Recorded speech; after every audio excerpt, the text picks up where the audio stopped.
Մենք տեսնում ենք, որ ցանկություն ունեն սադրանքների դիմելու, որովհետև սրանով ազատագրման գործընթացը արդեն խոսքից անցնում է գործի, որովհետև դա կլինի առաջի մեր եկեղեցին, ինչպես նաև առաջի այսպիսի պատարակը, որը բացահայտ արդեն Կտրիչ Ներսյանի համակարգից դուրս կլինի, բայց որքանով է դա օրինական։ Դա օրինական է, որովհետև Կտրիչ Ներսյանի կողմից ձևավորված այդտեղ իր ուրեմն համակարգը, որը ինք փոքրիկ խմբակ է, այդպես կոչված, որ ինքը ձևավորեց իր ընտանիքի անդամների, համագյուղացիների կողմից եւ եկեղեցին, որը առաջերտին հավատացյալ ժողովուրդն է եւ իրան սպասարկող հոգեվորականները, որոնք ուրեմն առարչի արչև ունեն պարտականություններ, այսօր ցավոք իրավիճակ է, որ այդ մարդիկ ընկալում են, որ իրանք եկեղեցին իրանք են եւ ներքին գործեր ունեն փաստորեն, որում հավատացյալ խոտը պետք է նույնիսկ չներխուժի, ինչպես արդեն նշեցի, այդ եկեղեցում իրանք պատկերացնում են իրանց մաֆիոզա-կլանական համակարգը Կտրիչ Ներսյանի, իր գիտեք, քրոջ եղբորն են ձերբակալ է այդ հակաօրինական գործունեության պատճառով Արագածոտնի թեմի առաջնորդի նկատի ունեմ, եղբոր մասին վարչապետ Փաշինյանը շատ կոնկրետ բացահայտում արեց, ասաց, որ KGB-ի գործակալ է ազգային ժողովից եւ ես համոզված եմ, որ վարչապետը ունի դրա փաստեր, առանց փաստերի այդպիսի հայտարարություն չեր անի, ուստի սա շատ լուրջ թեմա է, մենք պետք է հանրությանը փակագծերը բացենք եւ ասենք, որ իհարկե այն մարդիկ, ով սովոր են սովետական ժամանակներից,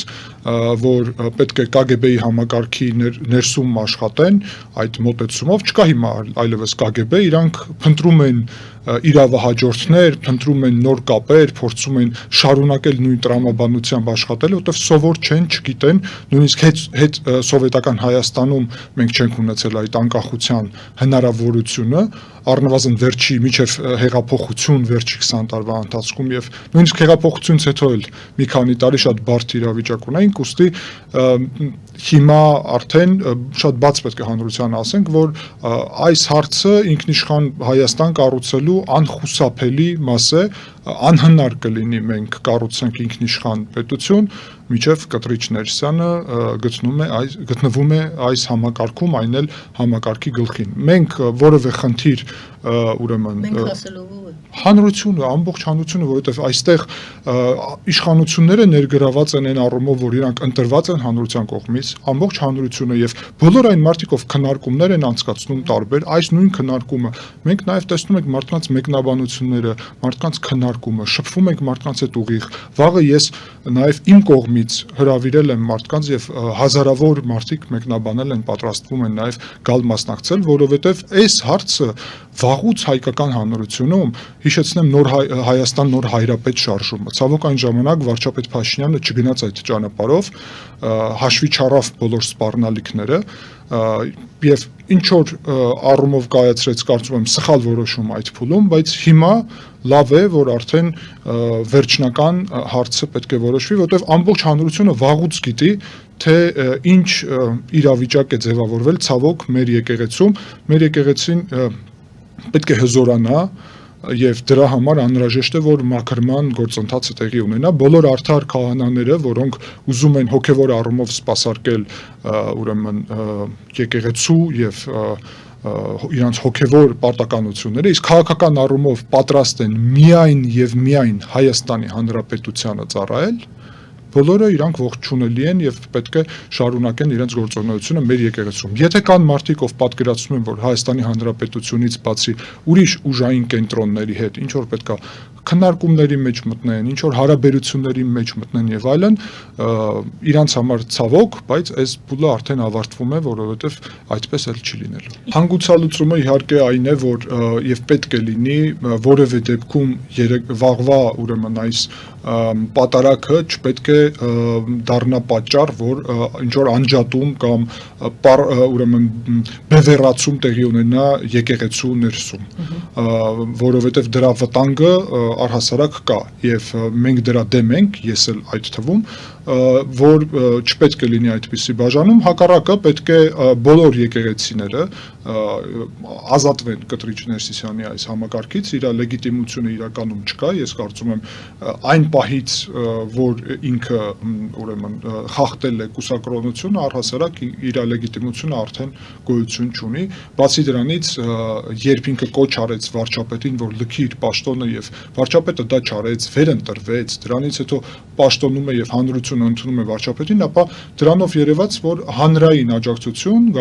Կտրիչ Ներսիսյանը չունի, իսկ առանց հանրային աջակցություն կաթողիկոսի հեղինակությունը ինչու վրա է հիմնված, փոքր այն համակարգի վրա, որտեղ որ ինքն է նշանակում ուրեմն եպիսկոպոսներ, քահանաներ, ով իրան չի ենթարկվում, կարգալույծ է անում եւ դրանով ձևավորում է համակարգ, որը իրան ենթարկվող է եւ որը սպասարկում է, տեսեք, մենք նաեւ գիտենք, չէ, ինչպիսի համակարգ է ձևավորել։ Նույն Տեր Արամը հանրային հեռուստաընկերության հարցազրույցում հստակ բացատրեց, որ այդտեղ փաստացի ռազմական դիսցիպլինայի նման ինչ որ կամ հատուկ ծառայությունի նման դիսցիպլինայի ձևաչափ է ձևավորված։ Դա չէ եկեղեցու ուրեմն նպատակը եւ մթնոլորտը առհասարակ եկեղեցում։ Ուստի Կտրիչ Ներսյանի լեգիտիմությունը հիմնված է այդ փակ համակարգի վրա եւ հանգուցալուծումը պետք է լինի Կտրիչ Ներսյանից ազատվելը Ինչպես այդ ինչպես հարցն է իմ հարցս։ Վաղվա գործընթացը դրա սկիզբն է, որովհետեւ տեղի կունենա պատարագ, որտեղ որ առհասարակ Կտրիչ Ներսյանը չի լինի նշված ինչպես կարգալույծ չի լեգիտիմ չէ, ինքը կարգալույծ արված չէ, հարցը հենց դրանում է։ Չի կարող Կտրիչ Ներսյանի ցանկությունով առանց որևէ պատճառաբանություն արդար քահանան, որը խոսում է մեր եկեղեցու մարկա խնդիրների մասին եւ փաստերով, որովհետեւ նույնիսկ ձերբակալած մարդիկ կան դրա հետ կապված եւ գիտեք որ ձայնագրություններ եւ այլն, չի կարող Կտրիչ Ներսյանը ուղակի այսպես որոշի եւ կարգալույծ անի, որովհետեւ իրանք պարտականություն հոգեվոր վերցնում են ոչ թե Կտրիչ Ներսյանի արչեւ, այլ առհասարակ ազգի եւ հոգեվոր իրանց ծառայության եկեղեցու ինչպես կառույցի արչեւ, որ Կտրիչ Ներսյանից մեր եկեղեցին ազատագրելուց հետո հարց կդրվի շատ ուղիղ, որ քահանաներն են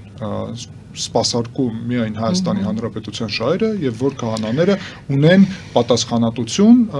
որևէ ուրիշ պետության առջև։ Այդ քահանաները ցավոք իմ պատկերացումով չեն կարողանա շարունակել գտնվել եկեղեցում, որովհետեւ խնդիրը բուն հենց դրանում է,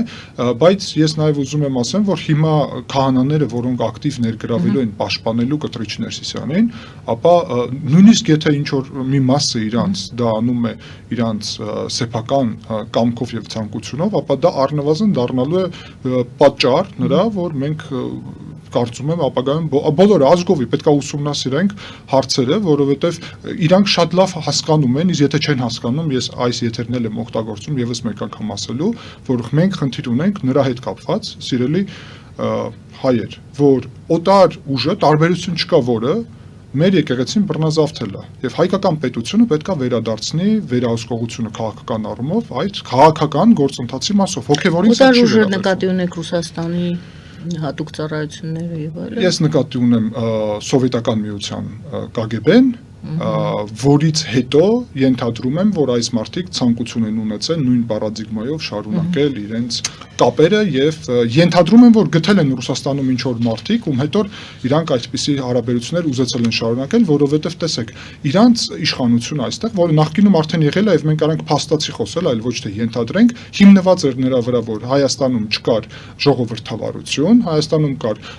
նույն ձևի բռնապետական համակարգ, որը տալիս էր հնարավորություն, որ եկեղեցին եւ իշխանությունը իրար հետ միասին լինեին այդ բռնապետական համակարգում ներգրաված, եկեղեցուն տալիս էր իշխանություն Աստծո անունով ժողովրդի վրա եւ միևնույն ժամանակ տալիս էր հնարավորություն զբաղվել թալանով, զբաղվել ուրեմն կոռուպցիայով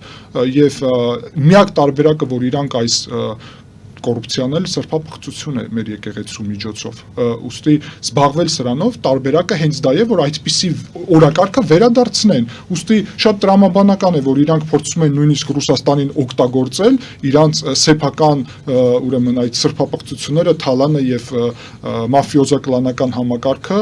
շարունակելու համար։ Բացի դրանից, ես ուզում եմ ընդգծեմ, որ հստակ գիտենք, կոնկրետ ինչ էր պատրաստվում, իրանց ծրագիրը ինչպիսին էր, որը կասեցվել է, ծրագիր էր այն, որ